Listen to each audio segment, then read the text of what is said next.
ನಗರದ ಬೀಡಿನಗುಡ್ಡೆ ವೃತ್ತದಿಂದ ಹಳೇ-ಊರು ಸಂಪರ್ಕಿಸುವ ಮುಖ್ಯ ರಸ್ತೆಯ ಬಳಿ ಕಸ ಮರುಸಂಸ್ಕರಣಾ ಕಾರ್ಖಾನೆಯೊಂದು ನಿರ್ಮಾಣ ಹಂತದಲ್ಲಿರುವುದು ಸ್ಥಳೀಯರಲ್ಲಿ ಆತಂಕ ಮೂಡಿಸಿದೆ. ಉಡುಪಿ ನಗರಸಭೆ ವ್ಯಾಪ್ತಿಯ 35 ವಾರ್ಡ್ಗಳಿಂದ ಸಂಗ್ರಹವಾಗುವ ಕಸವನ್ನು ಇಲ್ಲಿ ಸಂಗ್ರಹಿಸಿ ಮರುಬಳಕೆಗೆ ಯೋಗ್ಯ ವಸ್ತುಗಳು ಹಾಗೂ ಗೊಬ್ಬರ ತಯಾರಿಸುವ ಉದ್ದೇಶವಿದೆ ಎಂದೆಂದು ಹೇಳಲಾಗುತ್ತಿದೆ.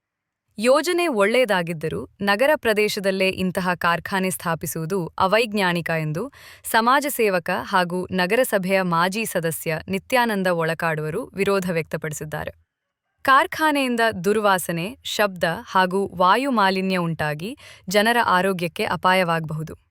ಈ ಪ್ರದೇಶದಲ್ಲಿ ವಸತಿ ಸಮುಚ್ಚಯಗಳು, ಶಾಲಾ ಕಾಲೇಜುಗಳು, ಧಾರ್ಮಿಕ ಕೇಂದ್ರಗಳು ಹಾಗೂ ಸಾವಿರಾರು ಕಾರ್ಮಿಕರ ವಸತಿಗಳು ಇರುವುದರಿಂದ ಸಮಸ್ಯೆ ಇನ್ನಷ್ಟು ಗಂಭೀರವಾಗಲಿದೆ ಎಂದು ಅವರು ಎಚ್ಚರಿಸಿದ್ದಾರೆ.